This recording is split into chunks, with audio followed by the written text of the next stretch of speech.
बिस्मिल्लाहिर्रहमानिर्रहीम। अस्सलाम वालेकुम स्टूडेंट्स, कैसे हैं आप सब। तो चलिए अब हम लोगों ने स्टार्ट करना है क्वेश्चन नंबर 6 एक्सरसाइज नंबर 2.8 का, और लेक्चर नंबर 37 है। लास्ट क्वेश्चंस 1 से लेकर 5 तक हम लास्ट ट्यूटोरियल वीडियोस में कर चुके हैं, और आप चैनल पर जाएँ, वहाँ पे आपको सारे ट्यूटोरियल्स मिल जाएंगे। मैं लिंक भी डिस्क्रिप्शन बॉक्स में डाल दूँगी। क्वेश्चन नंबर 6 स्टार्ट करते हैं। क्वेश्चन नंबर 6 में क्या है, the sum of the squares of 2 digits of a positive integral number is 65 and the number is 9 times the sum of its digits. Find the number को find out करना है। Solution करते हैं, साथ साथ इसके स्टेटमेंट को समझते जाएंगे। तो यहाँ पे क्या बात हो रही है, यहाँ कहा जा रहा है कि the sum of the squares of 2 digits, कोई से 2 डिजिट अब आ गए हैं हमारे पास, सही। सो 2 डिजिट्स को ले, पहले हम एक्स को सपोज करते थे, लेकिन हमें एक्स के अलावा भी कोई नंबर सपोज करना पड़ेगा। 2 डिजिट्स होंगे, 2 डिजिट्स होंगे, उनको लेके चलना है, सही। तो यहाँ पे लिख लेते हैं let digit at units place, digit at units place of a number is equals to X. जो डिजिट यूनिट प्लेस पे है वो हो जाएगा एक्स। अब डिजिट देख लेते हैं एट टेंस प्लेस, क्योंकि 2 डिजिट्स की बात है तो एक और डिजिट टाइप चाहिए, और वो टेंस प्लेस पे होगा क्योंकि यूनिट्स प्लेस पे एक्स है। सो लिख लिया कि digit at tens place of a number is equals to 10y, क्योंकि ये टेंस प्लेस पे डिजिट है, सॉरी y, क्योंकि ये टेंस प्लेस पे हमारे पास है, सही हो गया। तो x हो गया यूनिट्स प्लेस का नंबर और y हो गया टेंस प्लेस का नंबर। यहाँ तक ठीक है, क्लियर है। अब क्या करना है, अब रिक्वायर्ड नंबर क्या बना, इन दोनों कंडीशंस को अगर कंबाइन कर लिया जाए या रिक्वायर्ड देखा जाए कि क्वेश्चन में पूछा क्या जा रहा है, तो रिक्वायर्ड नंबर क्या बनेगा, रिक्वायर्ड नंबर बनेगा x प्लस 10y या 10y प्लस x, जिस तरह से भी आप लिखें। तो 10y plus X required number आ गया। डिजिट एट यूनिट्स प्लेस पे जो था वो x था, डिजिट टेंस प्लेस पे जो था y था। तो y टेंस प्लेस पे था इसलिए 10y लिखा, साथ कर लिया ऐड x को, तो रिक्वायर्ड नंबर बन गया 10y प्लस एक्स, क्योंकि यहाँ पे सम की बात हो रही है। अब फर्स्ट कंडीशन देख लेते हैं, इस क्वेश्चन में 2 कंडीशंस बनेगी।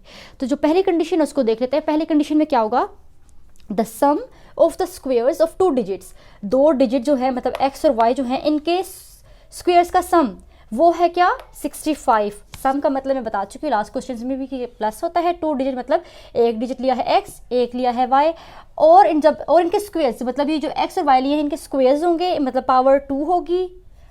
पावर मतलब एक्सपोनेंट जो है इनका वो 2 होगा, ठीक है। स्क्वायर 2 पावर को ही बोलते हैं। वो इक्वल होगा 65 नंबर के, सही। तो यहाँ पे लिख लेते हैं अपनी फर्स्ट कंडीशन को कि by first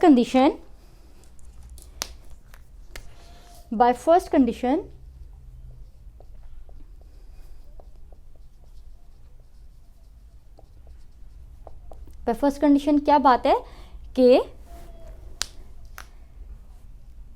the sum of the squares of 2 digits, 2 digit हैं उनके स्क्वेयर्स का सम। तो 2 डिजिट कौन कौन से हैं, x और y हैं, तो x और y लिखे।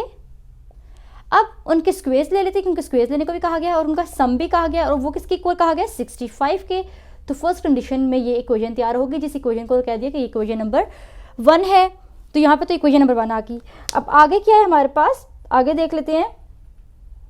सेकेंड कंडीशन क्या बनती है, and the number is 9 times the sum of its digits. जो डिजिट आए हैं हमारे पास वो इसके इक्वल होगा, किसके, the number is 9 times the sum of its digits. जो सम होगा ना डिजिट्स का मतलब x प्लस y, x का और y का जो सम होगा उसके 9 टाइम्स जो है, मतलब उससे 9 मल्टीप्लाई होने से। टाइम्स का मैं आपको बता चुकी हूँ कि जब भी टाइम्स का वर्ड बोला जाता है हमारे पास, तो उसका मतलब ये होता है कि उस नंबर में वो नंबर मल्टीप्लाई हो रहा है, मतलब 9 मल्टीप्लाई हो रहा होगा। ये क्रॉस नहीं, मल्टीप्लाई का मैंने डाला है निशान, मल्टीप्लाई 9 मल्टीप्लाई हो रहा है किससे, सम ऑफ इट्स डिजिट्स। डिजिट्स कौन कौन से, x और y, मतलब x और y के सम से 9 मल्टीप्लाई हो रहा है, और वो इक्वल आ जाएगा रिक्वायर्ड नंबर वाली कंडीशन के इक्वल। कैसे करके देख लेते हैं। 9 टाइम्स मतलब मल्टीप्लाई किसके, the sum of its digits, sum of digits, digit कौन से, x y, उनके सम के। तो ये अब ये इक्वल किस चीज़ के आ रहा है, ये इक्वल आ रहा है इस रिक्वायर्ड नंबर के, जो नंबर हम लोगों ने यहाँ पे लिखा है, जो कि है 10y plus x, 10y plus x, ठीक है, समझ आइए। तो ये कंडीशन बनी है हमारे पास सेकंड कंडीशन, इसका लिख लेते हैं कि ये सेकंड कंडीशन है, by second condition, by second condition. अभी सेकंड कंडीशन को सॉल्व कर लेते हैं। So 10y plus X is equals to 9x plus 9y। अब 10y है, 9y इधर आके माइनस 9y हो गया, is equals to 9x, x इधर आके माइनस x हो गया। 10y में से 9y माइनस किया तो y बच गया, और 9x में से x माइनस किया तो 8x बच गया, और x की y की वैल्यू आ गई है 8x। अब जो ये y की वैल्यू 8x आई है, इसको मैं कह देती हूँ कि ये इक्वेशन नंबर 2 है, और इस इक्वेशन नंबर 2 को मैं पुट कर देती हूँ इक्वेशन नंबर 1 में। सो लिख लेते हैं कि पुट इक्वेशन 2 इन 1, मतलब 1 इक्वेशन में इक्वेशन 2 को पुट करेंगे तो क्या मिलेगा। इक्वेशन 1 है X square plus Y square is equals to 65। y की जगह 8x पुट कर दिया तो 8x का square is equals to 65। So x का स्क्वायर प्लस 8x का square 64, x square is equals to 65, और ये हो जाएगा सॉल्व करने के बाद। यहाँ पे इसे लिख लेते हैं बाकी, X square plus 64 X square बन जाएगा 65, X square is equals to 65, X square is equals to 65 के साथ ये वाला 65 आके डिवाइड हो जाएगा, कैंसिल होके आ जाएगा 1। So x square is equals to 1 आ गया। आप दोनों साइड्स पे स्क्वायर रूट अप्लाई कर लिए, क्यों स्क्वायर रूट अप्लाई किए, क्योंकि एक्स के ऊपर का स्क्वायर हमने खत्म करना है। सो स्क्वायर रूट से कट गया और यहाँ बच गया प्लस माइनस 1। एक्स की दो वैल्यूज आ गई हैं, एक पॉजिटिव और एक नेगेटिव। अब इनको कैसे आगे लेके चलना है, जैसे कि हम लोग नेगेटिव नंबर को निगलेक्ट कर देते होते हैं, तो मैंने यहाँ पे भी ये किया कि मैंने कहा कि as X is equals to 1 minus 1 is negative value is negative, so we neglect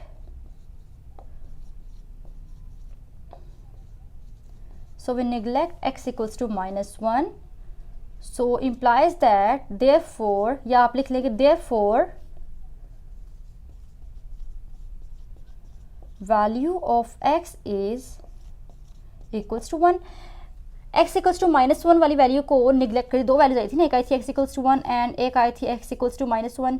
सो जो माइनस 1 वाली वैल्यू थी ना उसको निगलेक्ट कर दिया, उसको मतलब हम लोगों ने कंसीडर नहीं किया और पॉजिटिव वैल्यू को कंसीडर कर लिया जो कि 1 है।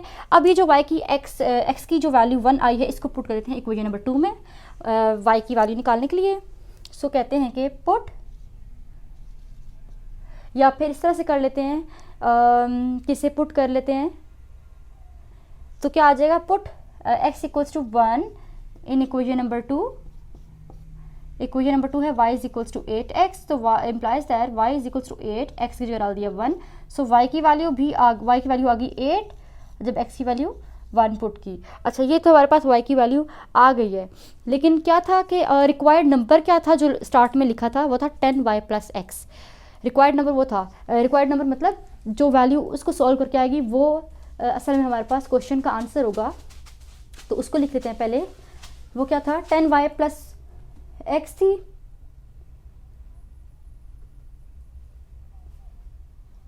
Required number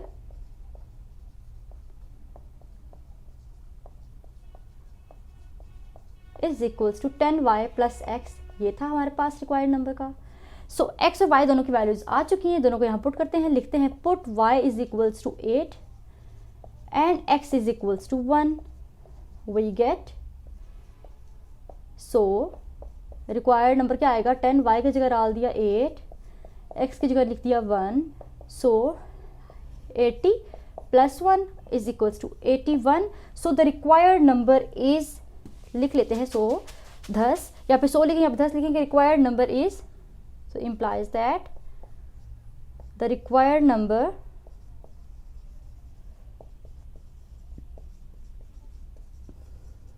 is 81। सो यहाँ पे जो क्वेश्चन नंबर 6 है इसका सोल्यूशन कंप्लीट हो गया। उम्मीद है स्टूडेंट्स आपको ये क्वेश्चन समझ में आ गया होगा। थोड़ा सा लेंथी था, थोड़ा सा ट्रिकी इसका कॉन्सेप्ट था, लेकिन ये जो है मुश्किल नहीं है। वर्ड प्रॉब्लम्स की सेंटेंसेस को, इनके वर्ड्स के अंदर जो मीनिंग होते हैं उनको अगर आप समझ जाएं तो आप इजीली इक्वेशन बना के क्वेश्चन को सॉल्व कर सकते हैं। तो क्वेश्चन नंबर 6 तो यहाँ पे सॉल्व हो गया और इसका एग्जैक्ट आंसर 81 हमने निकाल लिया है। अब ऐसे करते हैं क्वेश्चन नंबर 7 स्टार्ट कर लेते हैं। अब है question number 7, the sum of the coordinates of a point is 9 and sum of their squares is 45, find the coordinates of the point.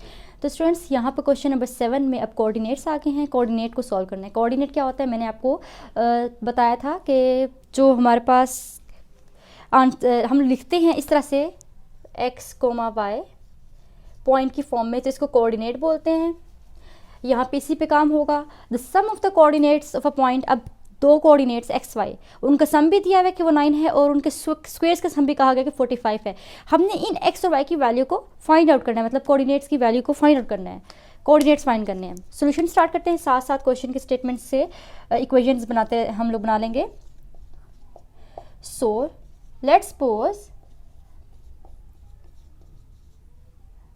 the x, y with the required coordinate, ये required coordinate हो गया। अब इसके बाद अपनी condition देख लेते हैं क्या है। by given conditions,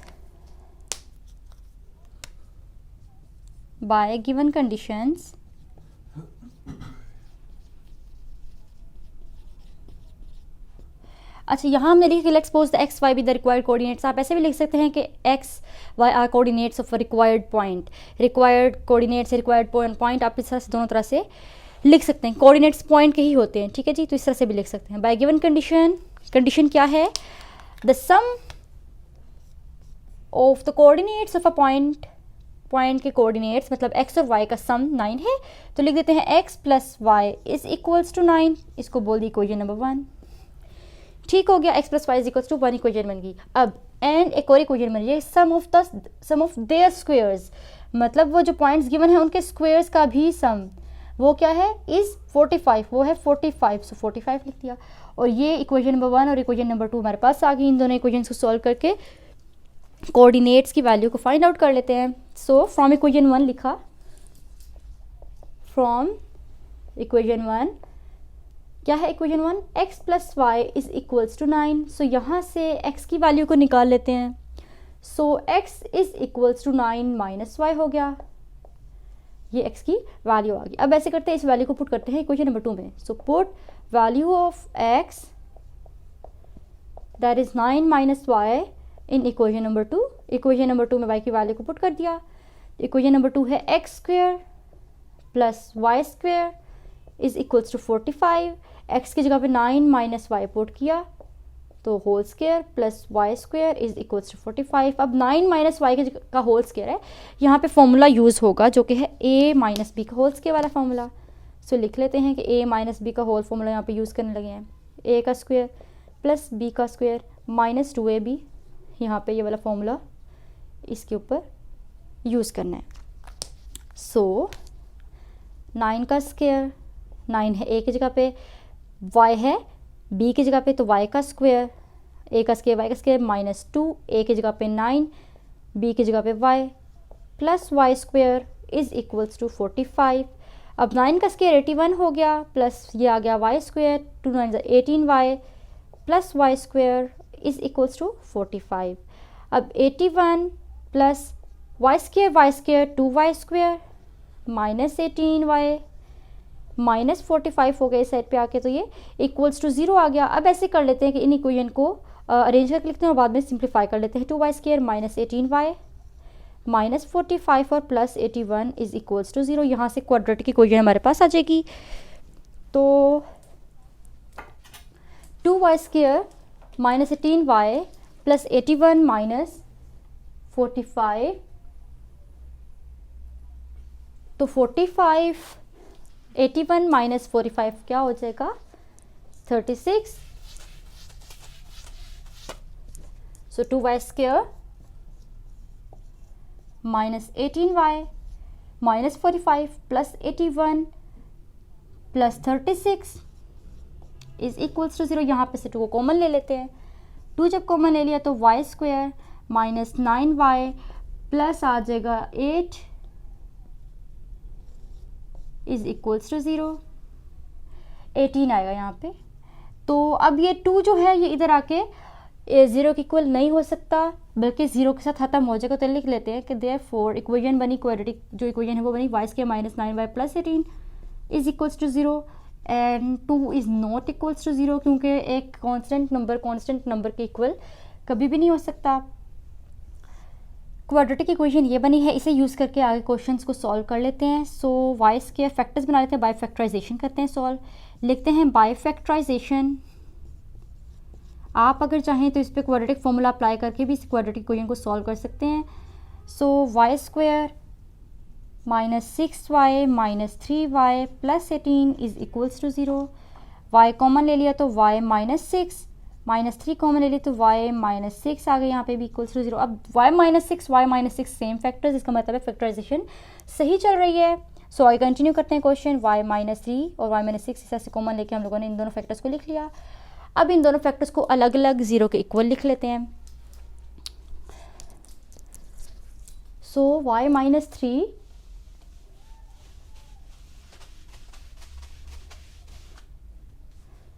y minus 3 equals to 0 आ गया और y माइनस 6 इक्वल्स टू 0, और यहाँ से y की वैल्यू 3 आ गई और यहाँ से y की वैल्यू 6 आ गई है।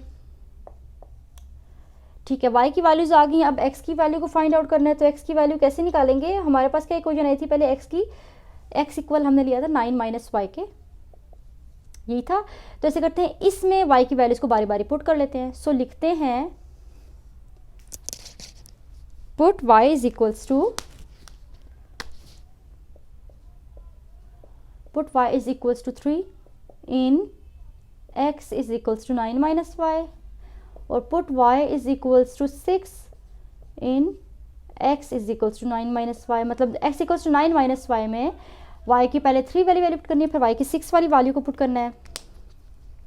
सो वैल्यूज को पुट कर लेते हैं। x is equals to 9 minus y की जगह लिख दिया 3, 9 माइनस 3 6। सो x की वैल्यू आ गई 6, जब y की वैल्यू पुट की 3। ठीक, अब x is equals to 9 minus y की जगह 6 पुट कर दिया, तो x इक्वल्स टू 9 में 6 किया तो 3 आ गया। अब x की वैल्यू 3 आई है, जब y की वैल्यू 6 पुट की है, तो क्या पॉइंट्स बने या क्या कोऑर्डिनेट्स बने?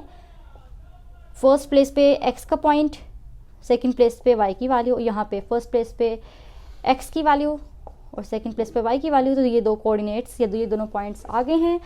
तो किस तरह से हम बताएंगे? अब जो दो पॉइंट्स आए हैं 3 6 या फिर 6 3, तो लिख लेते हैं कि the coordinates of the point, thus the coordinates of the point of a point are either 6,3 और 3,6। मतलब इनमें से या तो 6,3 वाला कोऑर्डिनेट है या फिर 3,6 वाला कोऑर्डिनेट्स और पॉइंट होंगे। तो ये क्या है आंसर क्वेश्चन नंबर 7 का। क्वेश्चन नंबर 7 में पॉइंट को फाइंड आउट करना था, कोऑर्डिनेट्स ऑफ द पॉइंट को।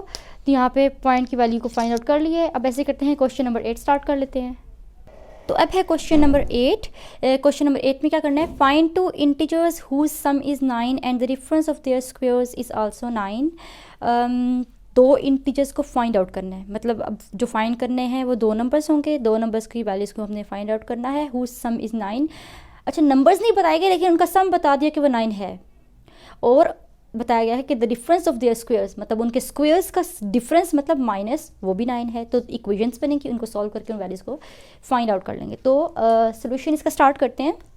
तो साथ साथ में क्लियर करती हूँ क्वेश्चन की स्टेटमेंट को। Solution, suppose x and y are two integers. Suppose कर लेते हैं कि x और y दो इंटीजर्स हैं, क्योंकि हम x और y ही ले रहे थे ना। तो suppose x and y are two integers. Suppose कर लिया कि x और y दो इंटीजर्स हैं। ठीक है जी। अच्छा, बाय गिवन कंडीशन, अब कंडीशन की बात करते हैं।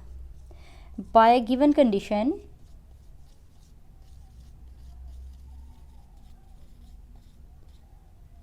बाय गिवन कंडीशन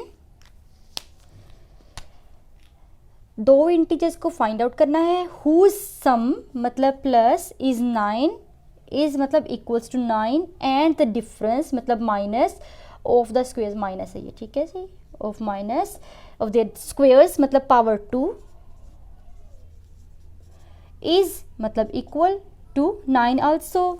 सो जो दो इंटीजर्स एक्स वाई लिए उनका सम लेना है, एक्स वाई का सम लेना है, और कह रहे हैं कि इज 9 मतलब इक्वल्स टू 9, तो ये आ गई इक्वेशन नंबर 1, सही हो गया।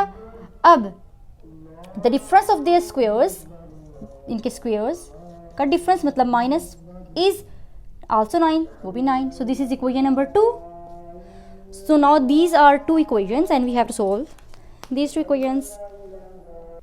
इक्वेशन नंबर 1 में से x की वैल्यू को फाइंड आउट कर लेते हैं। सो लिखते हैं from equation number 1, from equation number 1 जो कि है x plus Y is equals to 9, यहाँ पे से x की वैल्यू निकाल लेते हैं जो आ जाएगी 9 माइनस वाई, ये x की वैल्यू आ गई है, ठीक है जी। इस वैल्यू को बोल देते हैं कि इक्वेशन नंबर 3 है। तो ये अब क्या करेंगे, इस इक्वेशन नंबर 3 को पुट कर देंगे इक्वेशन नंबर 2 में। सो लिखते हैं कि पुट 3 या पे ये लिखते हैं कि put value of x in 2 equation, we get 2 equation कौन सी है, ये वाली है, x square minus y square is equals to 9। So x की जगह पे 9 माइनस वाई डाल दिया, साथ ही वाला square minus y square is equals to 9।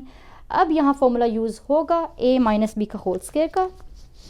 So a minus b का whole square is equals to a square plus b square plus minus, यहाँ पे माइनस आएगा क्योंकि इधर माइनस है, 2ab।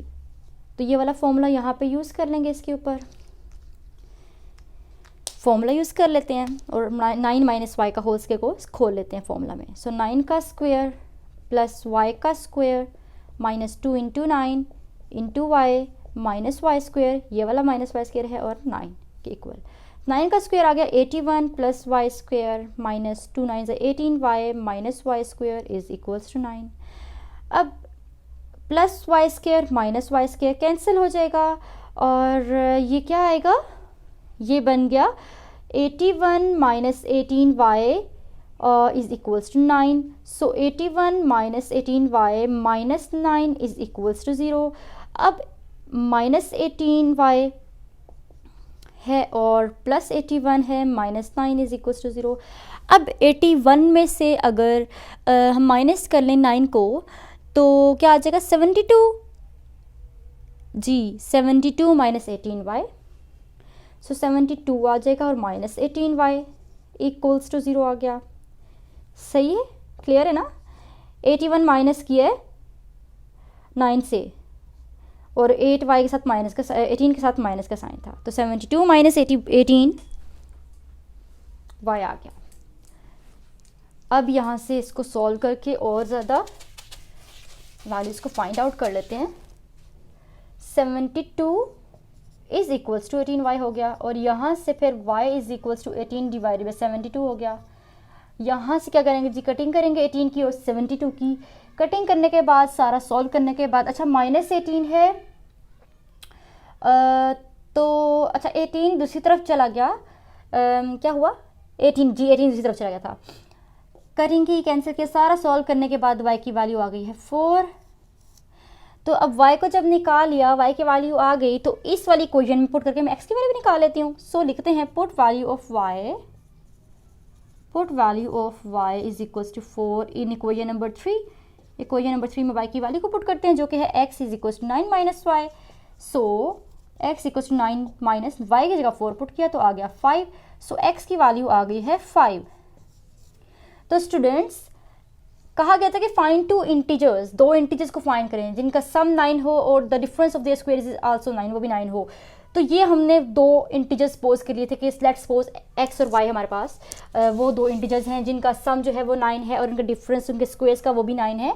तो अब जब हमने x और y की वैल्यूज निकाल ली, सो हम कहते हैं सो 4 and 5 are required integers, are required integers। सो यहाँ पे आंसर जो है क्वेश्चन नंबर 8 के क्वेश्चन का वो आ गया है। और मुझे उम्मीद है स्टूडेंट्स आपको सॉल्यूशन समझ में आ गया होगा। कोई भी क्वेश्चन, कोई कन्फ्यूजन हो तो कमेंट सेक्शन में आप इजीली मुझसे पूछ सकते हैं। ठीक है जी, क्वेश्चन नंबर 9 स्टार्ट कर लेते हैं अब। स्टूडेंट्स ये है क्वेश्चन नंबर 9। ये भी एग्जैक्टली क्वेश्चन नंबर 8 की तरह है, उसी तरह से उन्हीं मेथड्स पे ये सॉल्व होगा और क्वेश्चन की स्टेटमेंट भी उसी किस्म की है। ठीक है, थोड़े से टर्म्स का डिफरेंस है। तो क्वेश्चन नंबर 9 को स्टार्ट करते हैं। Solution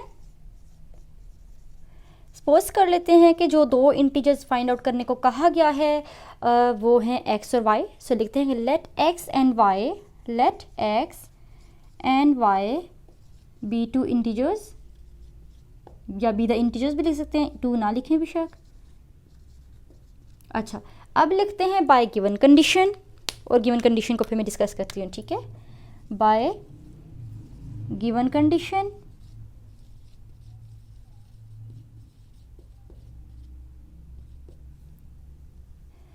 by given condition find two integers whose difference is 4। दो इंटीजर्स हमने कह दी कि x और y हैं, whose difference मतलब माइनस is 4 मतलब इक्वल्स टू 4। ये आ गई equation number 1, x minus y is equals to 4। और whose squares differ by 72 मतलब उनके स्क्वेयर्स मतलब पावर 2, ये मैं आपको बार बार बता चुकी हूँ, पावर 2 को स्क्वायर बोलते हैं। डिफर बाय अगेन इसका मतलब है माइनस, डिफर बाय मतलब माइनस हो रहे हैं 72 से।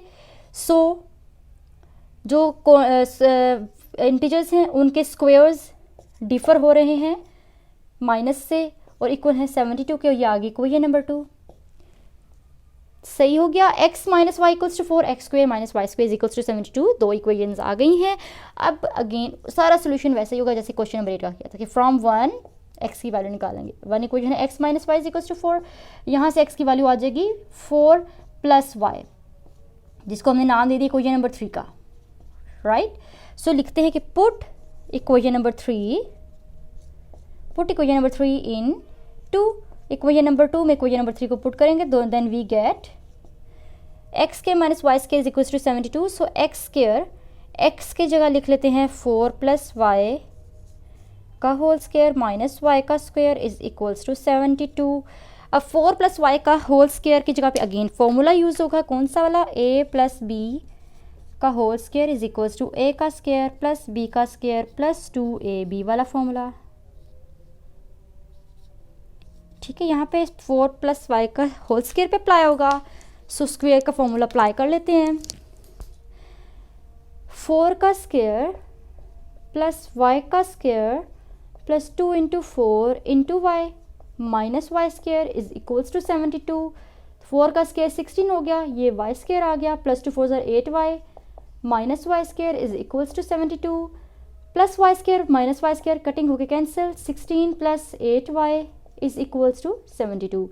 अब आ जाएगा 8 वाई इधर ही, 72 16 यहाँ आके माइनस हो गया, so 8 Y is equals to 72 minus 6 करेंगे जब 72 में से जब 16 को माइनस करेंगे तो 56 आ गया, और 8 Y is equals to 56।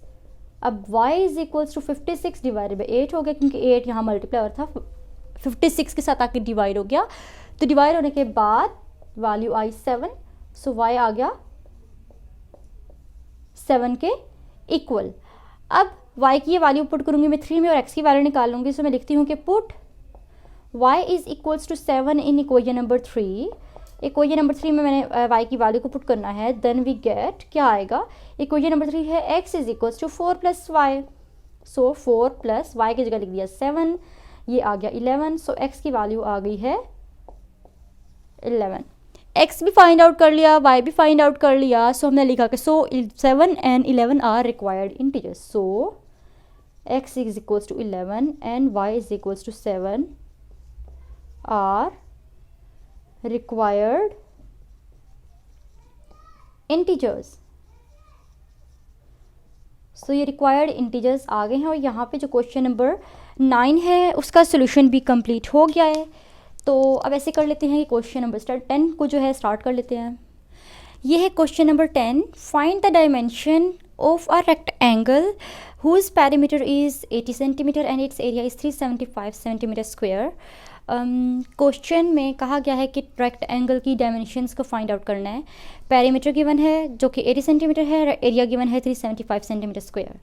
So solution start करते हैं और स्टेटमेंट को साथ साथ समझते हैं सॉल्यूशन के. सो लेट, अच्छा पेरीमीटर गिवन है, एरिया गिवन है, लेकिन लेंथ और विड्थ गिवन नहीं है रेक्टेंगल की, ऐसा ही है ना. सो ऐसे कर लेते हैं कि सपोज कर लेते हैं कि जो विड्थ है वो है x. Let width of rectangle is equals to x 7 centimetre and length of rectangle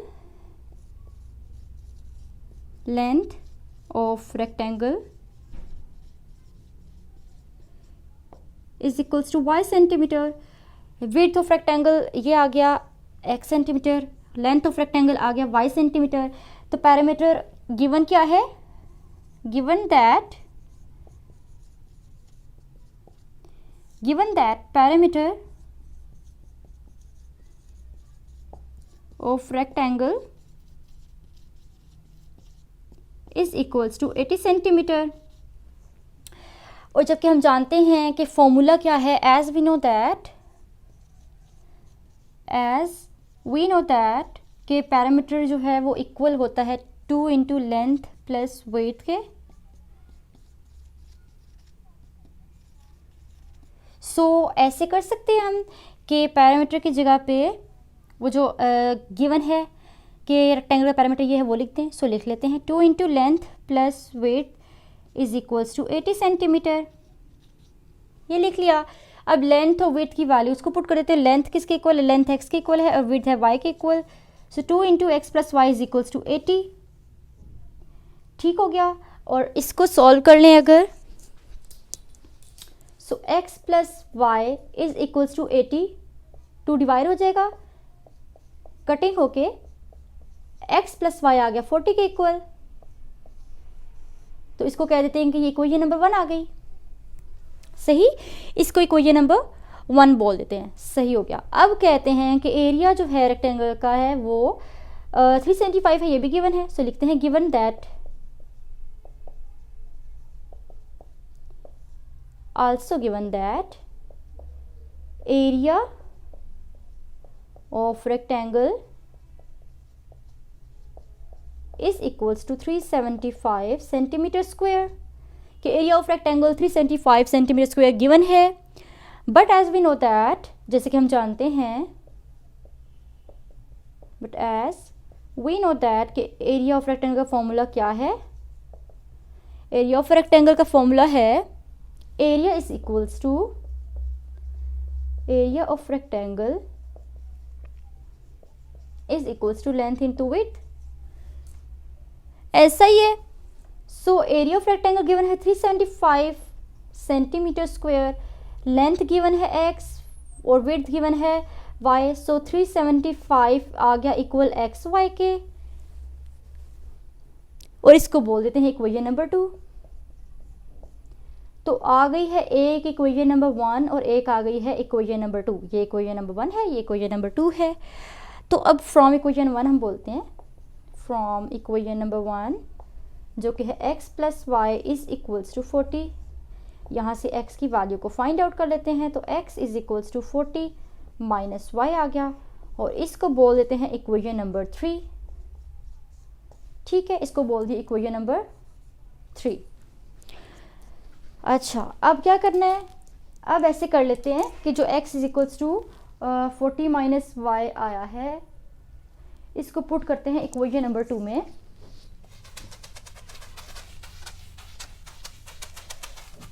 so लिख लेते हैं यहाँ पे कि पुट इक्वेशन नंबर 3 इन 2. 2 क्या है? 2 है 375 is equals to x y. इसमें पुट करना है x की जगह पे 40 माइनस वाई. तो 375 इज इक्वल्स टू एक्स की जगह लिख दिया 40 minus y into y. So इसे सिंप्लीफाई कर लेते हैं. 375 is equals to 40y minus y square implies that y square इधर आके पॉजिटिव हो गया और 40y इधर आके माइनस 40y हो गया और प्लस 375 इज इक्वल्स टू 0। ये बन गई क्वाड्रेटिक इक्वेशन एक। क्या बनी है? Y square minus 40y plus 375 equals to 0। अब यहाँ पे फैक्टराइजेशन कर लेते हैं, फैक्टराइजेशन करके फैक्टर्स बना लेते हैं। अगर आप चाहें तो आप यहाँ पे क्वाड्रेटिक फार्मूला अप्लाई करके भी इस क्वेश्चन को सॉल्व कर सकते हैं। क्वाड्रेटिक फार्मूला कैसे? A B C coefficients values निकालने हैं ABC की। ए की आएगी 1, बी की आएगी -40, सी की आएगी 375 और क्वाड्रेटिक फार्मूला आपको याद होगा, उसको उसमें वैल्यूज को पुट कर लें और वैल्यूज निकाल लें। ठीक है, 2 वैल्यूज आ जाएंगी, एक पॉजिटिव एक नेगेटिव। फैक्टराइजेशन में भी कर लेते हैं इसको। अच्छा, फैक्टराइजेशन के फैक्टर्स हम बना लेते हैं। वाई स्क्वायर माइनस 40x का फैक्टर्स क्या होंगे? -25x -15x, ये फैक्टर्स बना लिए, प्लस 375 इक्वल्स टू 0। अब यहाँ से y को अच्छा मैंने x लिख लिया, y लिखना है, ये y है यहाँ पे। ठीक है, सो y कॉमन लिया जब तो y -25, ठीक है, y कॉमन लिया और 15 कॉमन ले लेते हैं यहाँ पे से -15, सो y माइनस हो गया और अंदर आ जाएगा 25, क्योंकि 15 को 25 से मल्टीप्लाई करें तो 375 आता है। अब y -25 y -25 y -25 same factors हैं, इसका मतलब फैक्टराइजेशन सही जा रही है हमारी। सो इनको कॉमन लेके लिख लेते हैं। क्या आ जाएगा? y -15 into y -25 is equals to 0। y -15 equals to 0, y -25 is equals to 0, so y is equals to 15 और y is equals to 25। y की 2 वैल्यूज़ फाइंड आउट कर ली है, एक आई है 15 और एक आई है 25। सही हो गया।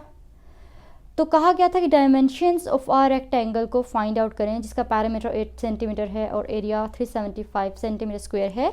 सो y इज इक्वल टू 15 और y इज इक्वल टू 25 आपके पास आंसर आ गया। यहाँ पे सेंटीमीटर भी लिख लेते हैं। So 15 centimetre and 25 centimetre are the required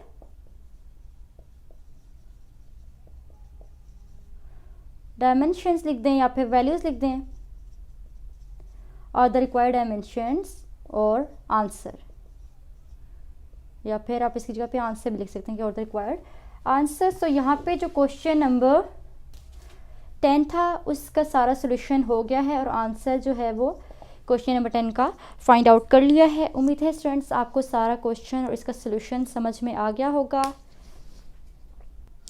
so अगर भी अभी भी आपको कोई कन्फ्यूजन हो, कोई क्यूरी हो, कोई क्वेश्चन कहीं से समझ में ना आ रहा हो, कहीं पे कोई कन्फ्यूजन हो तो आप कमेंट सेक्शन में क्वेश्चन पूछ सकते हैं। अपना कमेंट बॉक्स ओपन करें, वहाँ पे अपना क्वेश्चन लिखें और इंशाल्लाह आपको रिप्लाई ज़रूर मिलेगा, आपको आंसर ज़रूर बताया जाएगा। तो अभी एक्सरसाइज नंबर 2.8 के सारे क्वेश्चन जो हैं वो कंप्लीट हो चुके हैं। लास्ट लेक्चर्स में भी कुछ क्वेश्चन इसके करवाए गए थे और अभी इसके लेक्चर में क्वेश्चन नंबर 6 से ऑनवर्ड 10 तक मैंने सारे क्वेश्चन कंप्लीट करवा दिए हैं। अगर आप चैनल पर न्यू है तो चैनल को लाजमी तौर पर सब्सक्राइब कर लें ताकि आने वाले हर न्यू लेक्चर का नोटिफिकेशन आपको टाइम पर मिल जाए। बेल आइकॉन पर भी क्लिक कर दीजिएगा ताकि साथ ही नोटिफिकेशंस आपको मिलते रहें लेक्चर्स के। और अगर वीडियो पसंद आई हो तो इसे लाइक करें, अपने फ्रेंड्स, क्लास फेलोज सबके साथ शेयर करें ताकि अगर उनको इस कंटेंट की कोर्स की ज़रूरत है तो उनकी भी हेल्प हो जाए। और अब मैं आऊँगी लेक्चर नंबर 38 के साथ जिसमें सॉल्व करेंगे नेक्स्ट चैप्टर को या फिर स्टार्ट करेंगे इसका ऑब्जेक्टिव। तो तब तक के लिए अल्लाह हाफिज़।